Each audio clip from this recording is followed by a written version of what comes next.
Informés, fidèles téléspectateurs, bienvenue. Ayaki kati na biso bapapa bateyaki biso mingi bapapa mpe balobi biso tozali kokende kasi bino botikala kotonga Yelusalemi. Misala tozosala Yelusalemi ntina ezali mboka evandi tata nzambe nkolo yesu tata molimo centre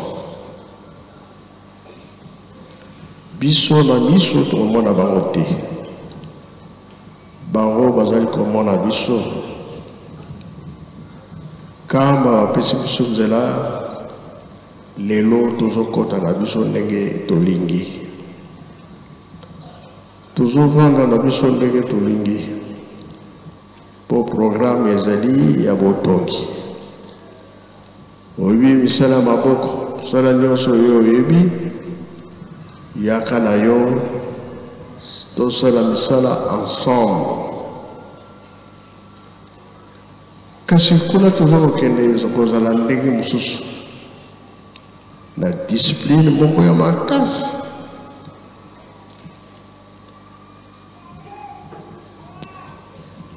Yo moko soki okoki na Yelusalemi okomona makambo ebongoni echange. Yo moko mitala elembo eza kaka na esika wana ezali bien ezwi ngambo, yo moko okoyeba mbwa makolo mine alendaka nzela moko me mingi tosalaka oke kuna te ozongio awa te ozoke kuna kote nini bakotangela yo tala elembo na yo bien eza na nzela mpe eza na nzela te. Ndenge tolobi bana Israel bakatisaki na 60 papa mpe alobi tokatisaki. Sikoyo na premier poste na boyo tokotala mai ezali te, me soki okufi mai ezali wana okoleka ngobi okoleka te kaka yo moko.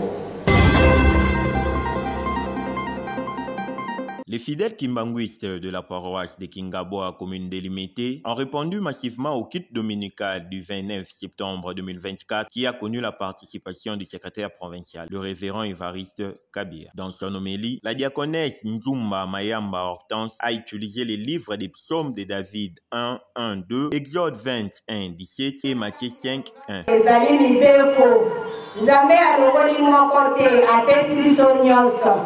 Malamu nyonso ngana yo tata mama kimbangise toto saka yango tosalela yango pamba te yango ekobikisa ngai na yo ntango ngana yebi tata na ngai apesi ngai mobeko nalula te nakolula mpo na nini alobi na ngai nakoma te nakokoma mpo na nini alobi na ngai nayiba te nakoyiba mpo na nini alobi na ngai matata olela kota na mozalani na yo te ngai nakosala yango mpo na nini pamba te tata na ngai alingi yango te lokola alingi biso bana na ye apesi biso mibeko zolo.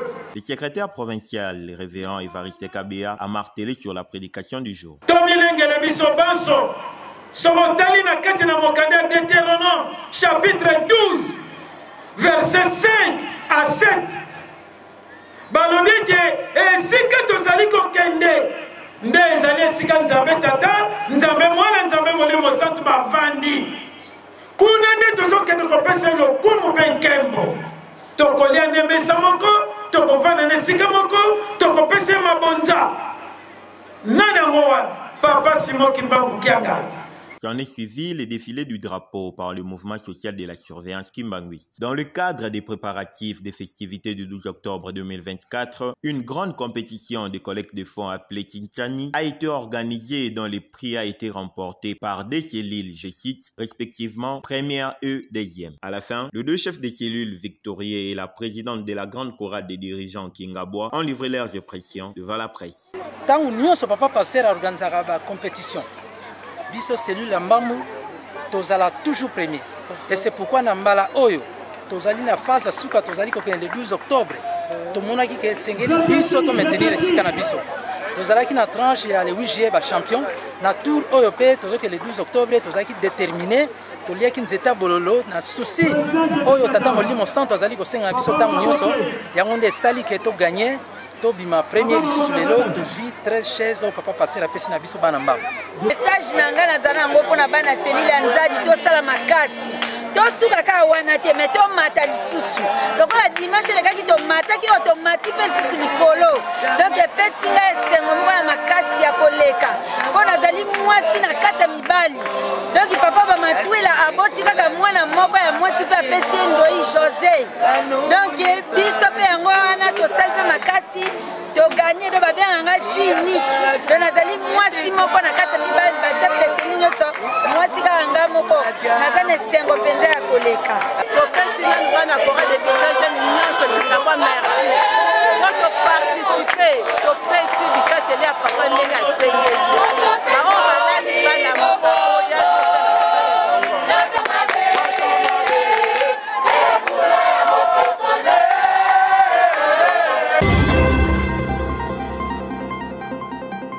Le président de la République, Félix Tshisekedi, est depuis dimanche à Budapest, en Hongrie, un pays d'Europe centrale, et ce, 4 jours après son discours à l'Assemblée générale des Nations Unies à New York. Officiellement, il y est pour une visite d'État de 3 jours sur invitation des autorités hongroises, précise la présidence de la République. Félix Tshisekedi a eu le même dimanche un premier contact avec le Premier ministre Viktor Orban lors d'un dîner privé organisé à Budapest. Il est prévu la signature d'accords de coopération dans le domaine de l'agriculture et des infrastructures. Nous sommes dans les enceintes de l'Assemblée provinciale de la ville-province de Kinshasa où la rentrée parlementaire, comme prévu, la rentrée effectivement aujourd'hui, le 30 septembre 2024. Comme vous voyez derrière moi, ça c'est la porte de l'hémicycle de l'Assemblée provinciale sous une grande tension, une joie, mais également sous une dynamique de restitution et de rendre la ville-province propre. Les élites provinciaux sont déjà dans la salle pour manifester leurs vœux au changement de la ville-province de Kinshasa. Vous voyez à l'intérieur, quand vous voyez sur l'image, ça c'est avant l'entrée des autorités de l'Assemblée provinciale et quelques invités qui seront aujourd'hui dans l'hémicycle de l'Assemblée provinciale. Aujourd'hui, les questions de la ville de Kinshasa seront développées sous cette rentrée parlementaire, sous cette durée de 3 mois. Les députés auront à rendre compte de réalités qu'ils ont vues sur terrain. Mais aujourd'hui, c'est une question du discours de bienvenue du président de l'Assemblée provinciale de Kinshasa, qui aujourd'hui il fera l'ouverture de cette assemblée ou l'ouverture de cette plénière, et c'est cette annonce qu'il fera, et par la suite viendra cette session de septembre le débat sur la question de changement de la ville de Kinshasa. Vous savez, la province de Kinshasa a plusieurs problèmes, plusieurs défis qu'il faut résoudre, principalement l'état de la route, la vie sociale, mais également la sécurité de la population sont les priorités du gouvernement provincial de la ville-province de Kinshasa. Depuis les palais provinciaux de la ville-province de Kinshasa. Lors de cette visite d'inspection, le ministre Egu Kabombo Mwadzamvita s'est engagé dans une gouvernance de proximité avec les unités afin de dénicher les préoccupations profondes qui seront prises en compte dans les nouveaux programmes de réforme de l'armée et dont les solutions efficaces y seront proposées. À cette occasion, un briefing de sécurité a été organisé par les commandants de la 3e zone de défense sous l'égide du lieutenant-général Mbangu Machita, en présence des élus nationaux de la Chopo ainsi que du gouverneur des provinces. Dans un climat détendu, les différents intervenants ont présenté leurs desiderata avec des options de faisabilité tout en saluant quelques avancées constatées dans l'amélioration des conditions de vie des militaires et la régularité de leurs rations. Actuellement, les recrues, ils prennent 3 repas par jour. Un petit déjeuner, c'est-à-dire la bouillie avec du pain, et à midi, ils mangent le 2e repas et le 3e repas vers 15 heures. Oui, au niveau des salaires, l'argent arrive avant même le 25. Mais pour les recrues ne sont pas encore comptabilisés et ils doivent attendre jusqu'à ce qu'ils seront encore comptabilisés. Les patrons de la Défense nationale ont profité pour visiter quelques infrastructures de l'armée, notamment le centre de formation et d'entraînement du camp Lukusa, où des centaines de jeunes nouvellement recrutés dans l'armée sont en pleine formation. Tout en prodiguant quelques précieux conseils aux recrues, le ministre de la Défense nationale promet de ne ménager aucun effort pour l'amélioration des conditions de vie des militaires.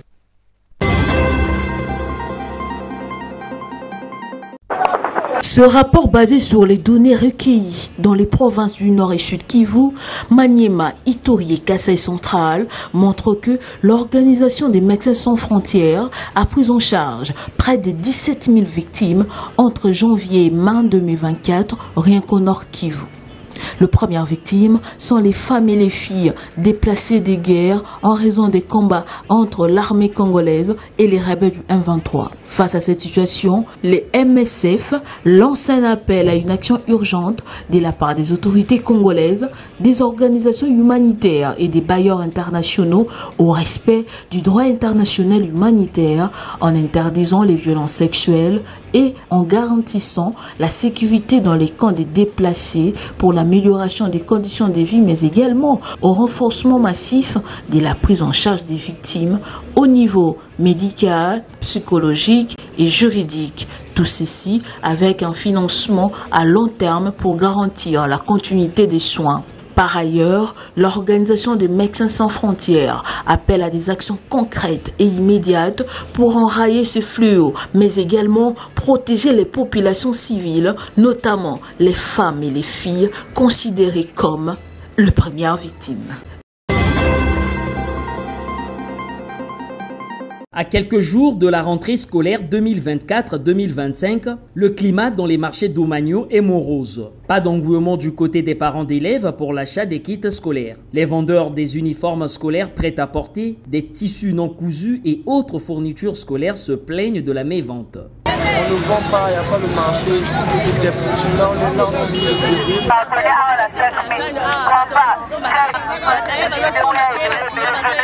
Pourtant, les prix sont abordables à en croire quelques commerçants et commerçantes. Ici sont vendus à 1200, c'est vendu à 1000.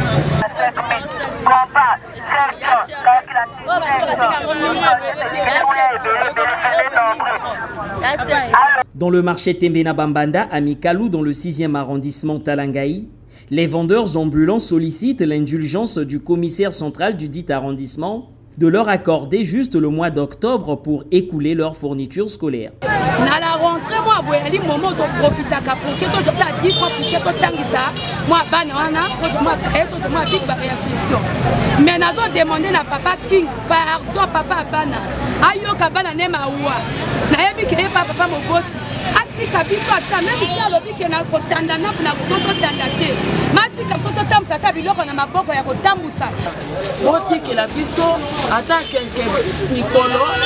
Toteka toki bana bazongi na l'école bo bengisa biso. Du côté des couturiers, ils s'activent à la confection des tenues scolaires à vendre malgré les contraintes du temps. J'ai donné des rendez-vous et chaque personne fait par rapport à la rendez-vous que je lui ai donné. Je suis là, je travaille la nuit comme le jour.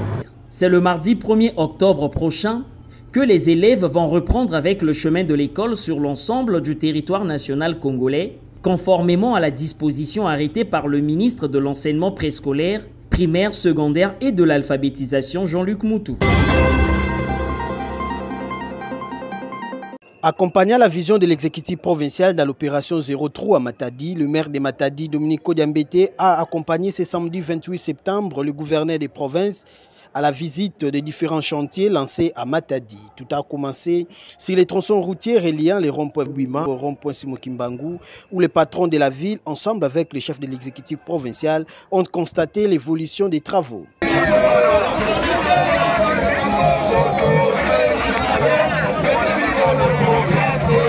Accompagné d'une marée humaine, le maire de Matadi ainsi que le gouverneur des provinces se sont dirigés sur les tronçons routiers reliant les ronds-points 24 novembre au rond-point Londé, où ces deux autorités ont apprécié l'évolution des travaux. Nous félicitons son Excellence, Monsieur le gouverneur de la province du Congo central, son Excellence Grâce Kwanga Maswangi Bilolo, qui avait promis et il commence à réaliser la réhabilitation de la chaussée urbaine au niveau de notre ville.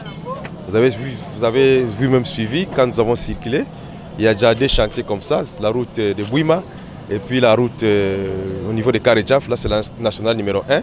Mais le gouverneur a quand même pris la décision de réhabiliter même la nationale numéro 1. Et il y a beaucoup d'autres chantiers qui restent encore, qui vont être réhabilités. Alors, comme nous sommes les chefs-liers, nous avions dit que Matadi sera revêti de sa plus belle robe d'antan.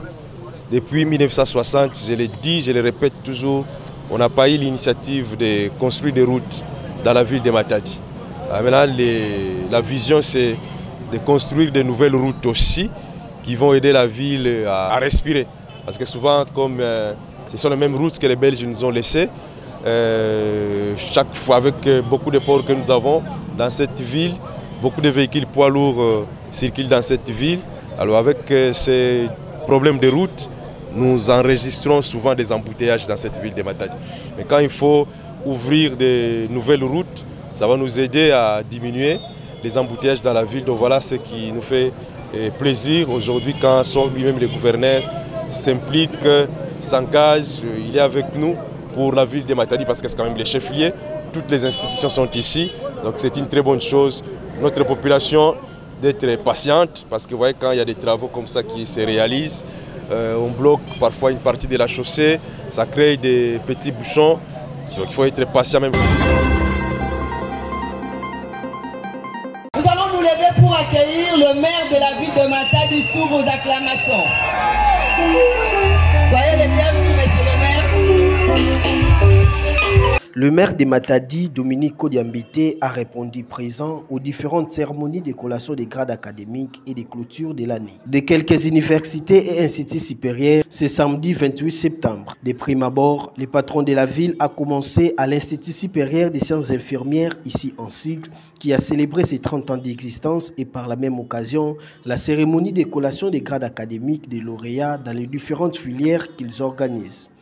Ayant pris part activement à cette cérémonie, le premier citoyen de la ville, Dominique Kodiambité, a félicité et a encouragé ses lauréats et les a invités à apporter une plus-value dans la société. Ensuite, le maire de Matadi s'est dirigé à l'Institut supérieur pédagogique, ISP en cycle, où il est allé se réjouir avec les lauréats dans le cadre de leur collation des grades académiques. Après les différents mots, Dominique Kodiambité, maire de Matadi, s'est exprimé en ces termes.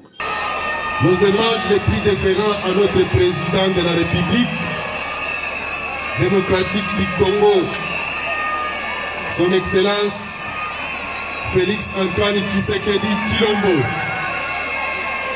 qui a fait de l'enseignement supérieur sa priorité pour la bonne formation et l'éducation de nos enfants qui constituent l'avenir de notre pays et notre propre relève. L'ISP, c'est la formation d'abord des enseignants qui doivent encadrer nos enfants à l'école secondaire et à l'école primaire. Et surtout aujourd'hui avec la gratuité de l'enseignement primaire mise en place par le président de la République, au niveau des ISP, nous devons avoir des bons étudiants ou des bons lauréats formés pour aller répercuter la très bonne formation au niveau de la base. Parce que l'avenir de notre pays en dépend. S'en est suivi la cérémonie proprement dite des collations des grades académiques avec une ambiance très remarquable.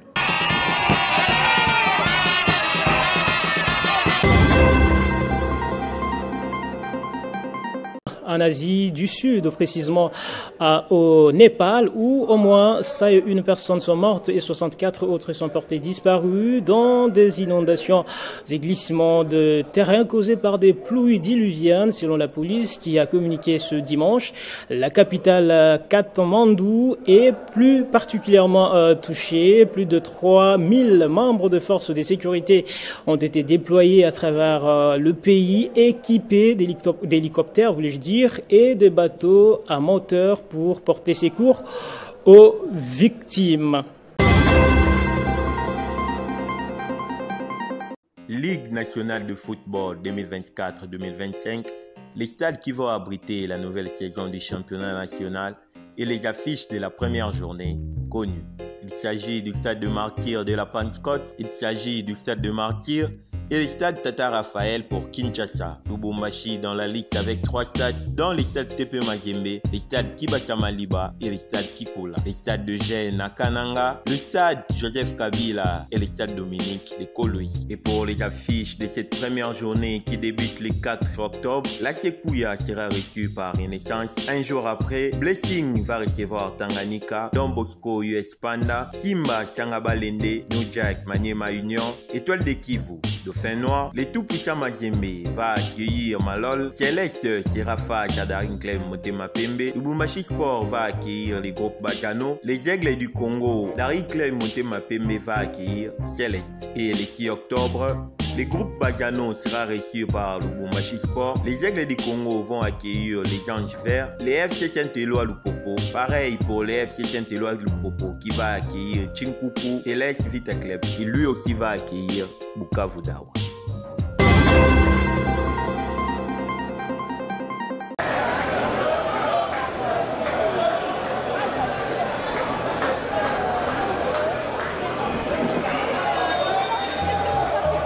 Une belle opération effectuée par le Léopard de moins de 20 ans dans cette compétition de l'UNEFAC, qualificatif à la CAN spécialité. Dominant largement la Guinée équatoriale, 3-1 au stade Massamba Deba à Brazzaville. Comptant pour la deuxième journée des éliminatoires de la Coupe d'Afrique des Nations U20 prévue au Maroc en 2025, les Équato-Guinéens étaient les premiers à ouvrir la marque à la 19e minute sur penalty.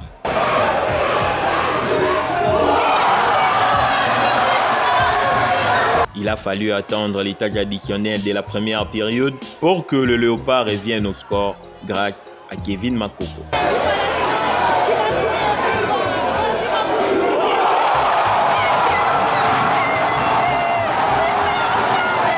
Un but partout, score à la première mi-temps.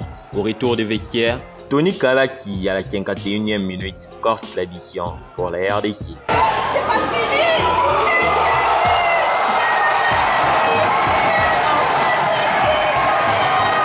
Les Léopards seront aux anges à la 83e après un pénalty transformé par Ibrahim Batob.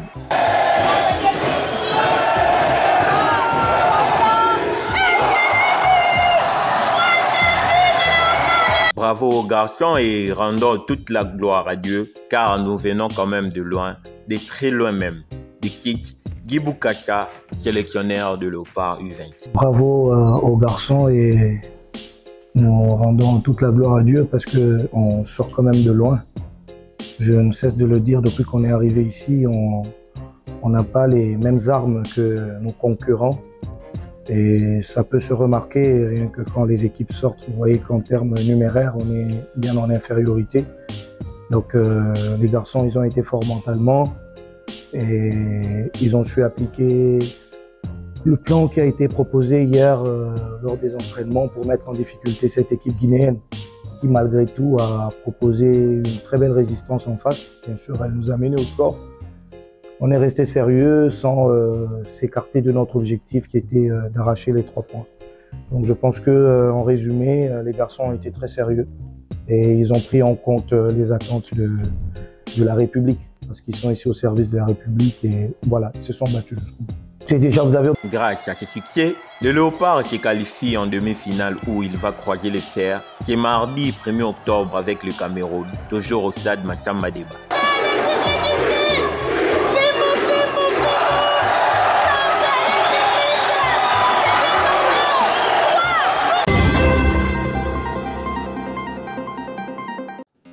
Avec manière, le volleyball garde républicain est sacré champion de la 20e édition de la Coupe du Congo de volleyball 2024 chez les hommes. Ce samedi 28 septembre au gymnase de la police nationale congolaise, ils se sont imposés face aux samouraïs des Aigles du Congo sur la note de 3-7-1, soit 25-12, 25-17, 18-25-21. Une victoire historique pour ces clubs pleins d'ambition qui raflent un sacre au détriment habitué de la compétition. VCGR a réussi l'exploit en inscrivant la toute première étoile dans cette compétition. Ils ont bien lancé la finale car dominatrice de 2 premiers sets, cette équipe de la GR a vu les samouraïs se réveiller au 3e set avant de reprendre leur domination au dernier set. Et en faire remporter la partie.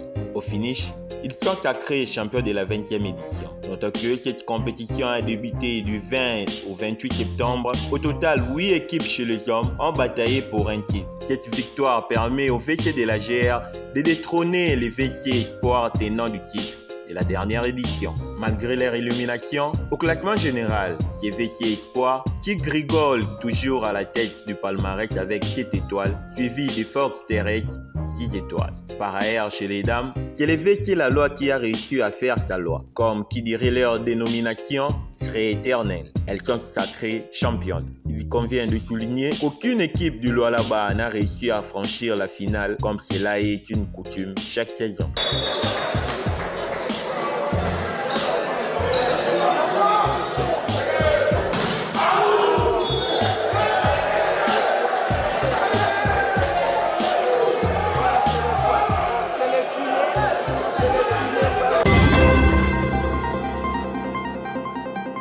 C'est fini entre le comité de la Ligue des natations de Kinshasa et la sélectionneuse des natations. Ces comités et la sélectionneuse nationale ont décidé de s'en aller ce samedi 28 septembre 2024. C'est ce que renseigne une correspondance adressée au président de la Fédération des natations de la République démocratique du Congo, FENADEREC, dont nous avons consulté une copie. Elle justifie son départ par le manœuvre ouverte du comité qui sape ses efforts qui ne concurrent pas à la vraie version de la FENADEREC. Les climats ont été détériorés ces derniers jours entre les deux, des suites des audios vocaux de leurs échanges censés être privés, mais qui sont apparus dans le forum WhatsApp. Arrivée au bout du rouleau, elle se décide de mettre fin à l'aventure. Elle a conduit les Léopards au championnat du monde des natations à Doha en février, aux Jeux et championnats d'Afrique de Luanda en mai et tout récemment aux Jeux Olympiques Paris 2024. Sa décision ferme de se retirer de l'équipe nationale ne s'est non seulement limitée là. L'EBA a aussi levé l'opinion de la démission de la Ligue nationale des natations, l'INAKIN qu'elle dirigeait jusqu'ici pour raison de convenances personnelles et des différents faits obstruant ses efforts de relance de l'activité, de sa promotion et valorisation de la natation dans la ville de Kinshasa. Elle s'en va après 2 ans passés à la tête de cette ligue qu'elle aura dirigée. Elle qui a relancé cette discipline disparue a reçu de faire de la l'INAKIN le berceau de la natation congolaise. À plus d'avoir envoyé 2 nageurs, Divine Miankiadi et Aristote Ipelenga, aux Jeux Olympiques 2024, la l'INAKIN s'est tirée avec 28 médailles à la dernière Coupe du Monde de la natation, tenue il y a une semaine à la Maison de France de la Gombe. L'image de la natation revêtait d'une beauté avec elle dans la capitale. L'intérêt de la pratique de la discipline devenait de plus en plus croissant. Dans son compte, la l'INAKIN a pu organiser en juin le challenge Papa Oleko qui aura permis aux Léopards de préparer les Olympiades.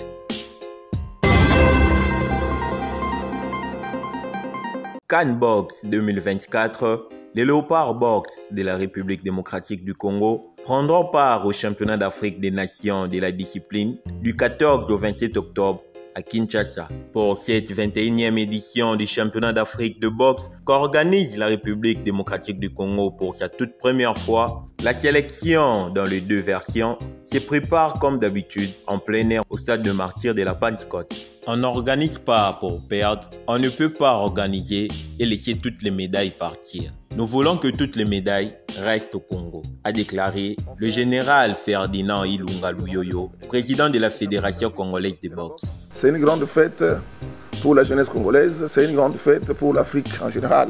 Ça ne s'est jamais fait. C'est la première fois que le Congo organise le championnat d'Afrique. Et c'est la première fois que nous venons débattre aussi les records par rapport aux participants. Donc nous devons faire un effort, nous devons travailler pour que cette fête soit réellement une grande fête. C'est le monde entier qui nous suit. Je vous renvoie seulement d'ouvrir un peu votre téléphone, de regarder les classements de nos boxeurs sur le plan international, sur le plan mondial. Vous allez voir qu'aujourd'hui, Chama, il est 2e mondial. Je ne sais pas si lui-même est au courant. Il est 2e maintenant mondial. Pita, il est 4e. Brigitte, elle est où? Elle est parmi les 10 premiers mondiaux. On a presque. Donc, bref, ils sont là. Ils sont toujours en compte. Ils sont là, internés, ils s'entraînent bien, ils sont là, ils sont venus de l'intérieur. Ceux de l'intérieur sont déjà là. Voilà, ils sont bien. Je crois que de ce côté-là, on ne peut pas organiser chez nous et laisser toutes les médailles partir. Jamais. Jamais. Et je crois que cette fois-ci, toutes les médailles vont... Je sais. Et je le confirme. Et on peut parier avec vous. On n'organise pas pour perdre. Sinon, à quoi sert bon d'organiser les championnats dans votre pays et se faire humilier et toutes les médailles puissent partir? De ce côté-là, calmez-vous. On s'est bien préparé. Alors, à ce qui concerne le prime de boxeur, à chaque fois ça revient toujours. Vous savez qu'entre autres aussi, vous êtes parmi aussi. J'aurais préféré que prochainement, que vous puissiez suivre aussi le gouvernement va prendre les boxeurs et l'événement et les championnats en charge. Donc voilà. Bon, si vous voulez que je puisse vous dire à hauteur de combien, c'est leur secret. Rappelons que lors de la dernière édition à Yaoundé au Cameroun en juillet 2023, la République démocratique du Congo a terminé à la 2e position avec 15 médailles dont 5 en or, 6 en argent et 4 en bronze. Elle s'appelle Louzaya Diomaïk Angel. Née le 5 mars 1971, elle a tiré sa révérence le 14 septembre 2024 à l'âge de 53 ans suite d'une maladie.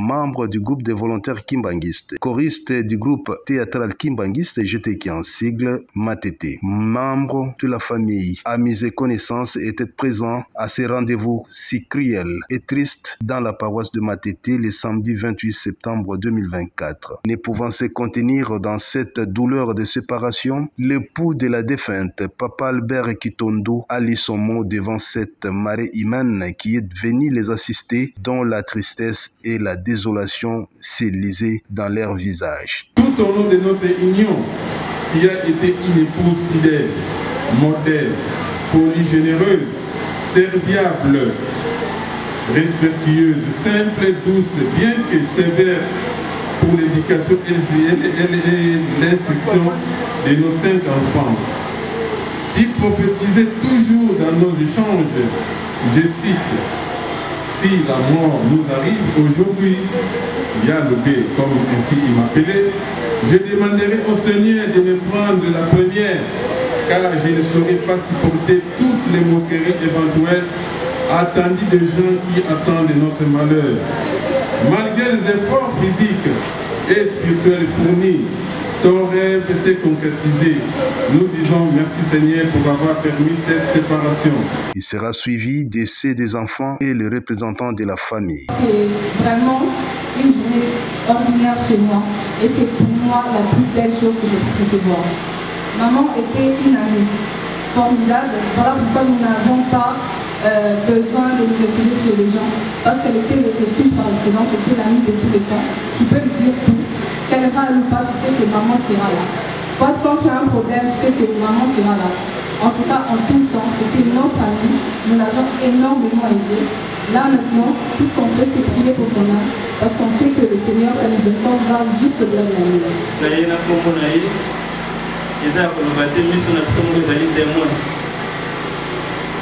La combo à sa divinité, Tata Simon Temba au Kangani.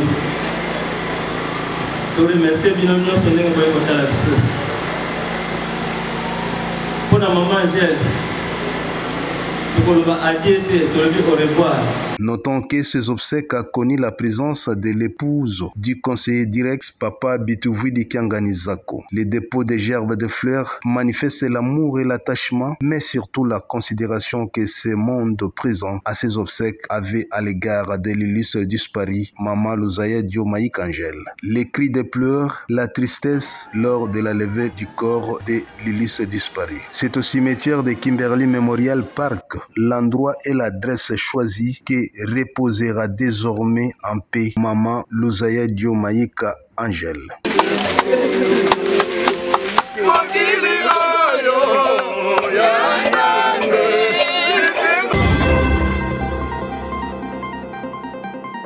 C'est par ici que nous mettons un point final à ce journal. Le programme continue sur la radio-télévision Kimbanguist. Merci de votre fidélité. Au revoir.